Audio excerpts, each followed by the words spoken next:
Hi there, I'm James Dapperchi, and this is Coffee and a Case Note.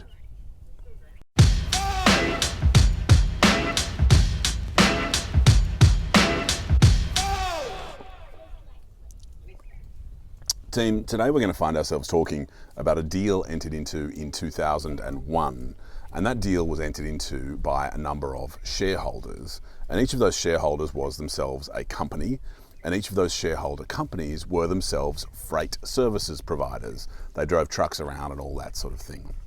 And the reason that they entered into an agreement together was in order for this new entity that they all agreed to found together to provide services to a big client.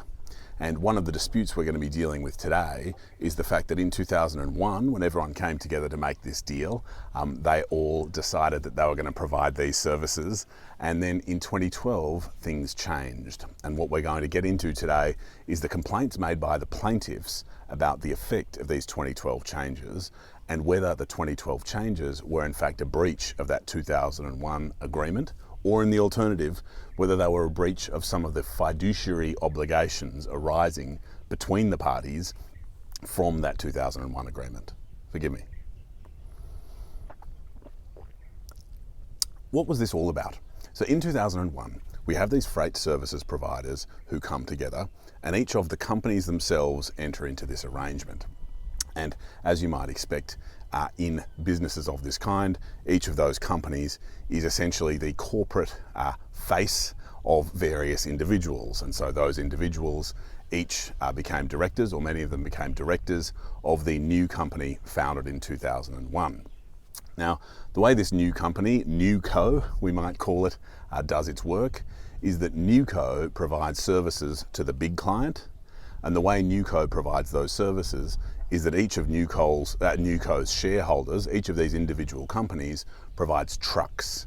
And in respect of each freight services shareholder, each of these companies, they figure out how many trucks were provided and they invoice NewCo for that amount. While the big client pays the money to NewCo, NewCo then pays out all of the money it has been paid. So NewCo ends with $0 in the bank. And the point of that exercise is for the big client to enter into an agreement with just one entity, for that entity to do the work via its shareholders doing the work, and for that money to then be funneled out to those shareholders. Now, things bubble along okay in that 2001 through to 2012 period, although we do have a shareholder leave in about 2003, and there's a little bump there. But as things progress, there's a bit of a dispute that starts to rear its head. And the nature of that dispute essentially is parties related to our plaintiffs today complaining that the allocation of work to our freight services shareholders is unfair, meaning that the amount of money that these various shareholders are able to take from this arrangement with the big client is a little bit unfair in and of itself. Now, things bubble to a head, and there is a meeting in 2012. And after that 2012 meeting, there is a newer company, NewCo, that is incorporated, and that newer company is incorporated without the plaintiffs for today being involved at all in any way. Now, the challenge of this that the plaintiffs raise is they say the other parties, by creating NewCo in 2012 in order for NewCo to go and do the big client's work, have either or both breached this 2001 agreement that we all entered into together, or in the alternative, they've breached the fiduciary obligations that relate to that agreement. Oh, that's fabulous. Now, I'm on holiday if you can't tell. Now, the most important part for us to consider today is, were the plaintiffs successful in this argument? Now, one of the things the court does here, and with the greatest respect must do, is go finally through the evidence. And there are really, really serious disputes about which witnesses are to be believed, which witness is credible, and which witness is giving the court the most useful and accurate evidence about what happened in 2012. Now, there are paragraphs and paragraphs and paragraphs and paragraphs of arguments about this in the judgment, and we're not going to go into those here. But what those paragraphs reflect, and what I'd invite you to take from them, is that there's a real serious disagreement about what was agreed and what happened in 2012. Now, the short point to give away the ending today is the plaintiffs lose, and they lose on every single element of the claim. So let's go through on why they've lost. One of the reasons they lose is they fail to show that the natural persons, the real flesh and blood people, were parties to the 2001 agreement. So there's no real claim from the 2000 agreement against these real flesh and blood people.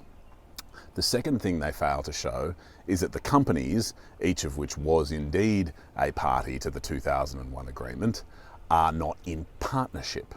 And the reason they're not in partnership is because when you're attempting to decide whether a certain arrangement is a partnership or not, you must go to the real commercial heart of what's going on. And here what we learn is that NewCo was not incorporated for NewCo to create a profit, and a fundamental part of partnerships is to make a profit. Because remember, NewCo was incorporated not for itself to make a profit, but for each of the shareholders to get a nice juicy distribution of whatever money NewCo earned. And so the partnership argument falls away. Now, the fiduciary obligations argument, which is to say the allegation that the 2001 arrangement somehow caused the plaintiffs to benefit from or be unusually exposed to risk on account of the defendants starting up NewCo, also fails, because the court says, frankly, that there's no relevant basis for those fiduciary duties to arise, which means if there are no duties there, there can't be a breach of those duties. And so the court takes some comfort after working through the evidence, which with the greatest of respect does not reflect especially well on the plaintiffs or their credibility, takes some comfort in saying, plaintiffs, you may be disappointed by the 2012 arrangement that saw your fellow 2001 contract partners, and I use the term partners very loosely in that sentence, not in the technical sense, enter into a new arrangement. But sadly for you and happily for them, there is no basis for your claim that there was a partnership for any other sort of damages or for the breach of a fiduciary duty. And I hope that note assisted you, and I look forward to joining you again soon for another coffee and another case note. Cheers.